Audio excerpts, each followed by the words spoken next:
Assalamualaikum warahmatullahi wabarakatuh.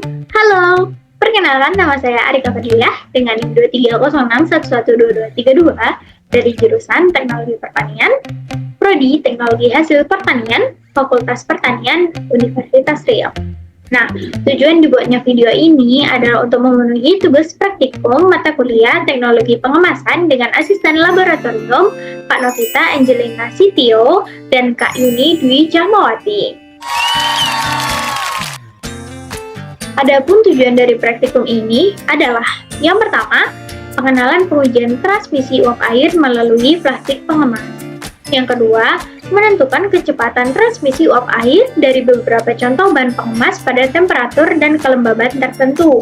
Dan yang terakhir, menentukan permeabilitas bahan pengemas. Nah, teman-teman tahu nggak sih apa itu permeabilitas uap air? Permeabilitas uap air adalah kemampuan suatu bahan seperti plastik untuk dilewati uap air. Dalam konteks kemasan, permeabilitas ini diukur sebagai laju transmisi uap air yang melewati bahan dengan ketebalan tertentu akibat perbedaan tekanan uap di kedua sisinya. Setiap jenis plastik memiliki tingkat permeabilitas yang berbeda, tergantung komposisi kimia, struktur molekul, dan ketebalan dari plastik tersebut.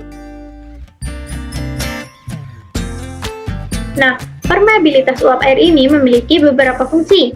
Yang pertama yaitu permeabilitas uap air sangat penting dalam menentukan efektivitas kemasan untuk menjaga kualitas produk di dalamnya.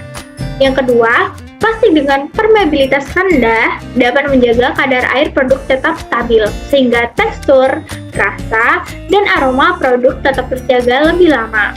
Jika kemasan terlalu mudah dilewati uap air atau permeabilitasnya tinggi, produk bisa cepat rusak karena kadar air naik, menyebabkan pertumbuhan mikroorganisme dan penurunan mutu.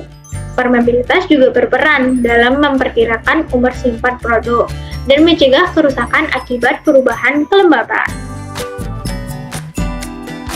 Nah, teman-teman harus tahu, contoh plastik yang sering diuji untuk permeabilitas uap air ini ada HDPE, LDPE, PP, dan PVC.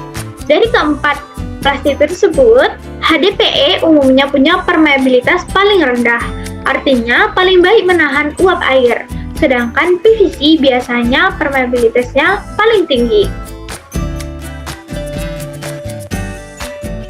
Faktor-faktor yang mempengaruhi permeabilitas uap air ini antara lain struktur dan kerapatan molekul plastik. Semakin rapat, semakin sulit uap air menembus. Nah, selanjutnya suhu penyimpanan. Suhu tinggi bisa meningkatkan laju transmisi uap air. Dan terakhir, ketebalan plastik. Plastik yang lebih tebal biasanya lebih sulit ditembus oleh uap air. Nah, dalam penentuan permeabilitas uap air terdapat dua parameter pengukuran. Yang pertama yaitu Water Vapor Transmission Rate atau WVTR, yaitu laju uap air yang melewati permukaan bahan kemasan dalam waktu tertentu. Nah, yang kedua, Water Vapor Permeability atau WVP. WVP ini berguna untuk mengukur kemampuan bahan kemasan dalam menahan atau melewatkan uap air. Contoh dampak permeabilitas pada produk ada pada produk makanan seperti kerupuk. Jika kemasan plastik punya permeabilitas yang tinggi, kerupuk bisa menjadi melempem karena menyerap uap air dari luar. Untuk produk yang butuh kelembaban rendah seperti makanan kering, pilih plastik dengan permeabilitas rendah seperti plastik HDPE.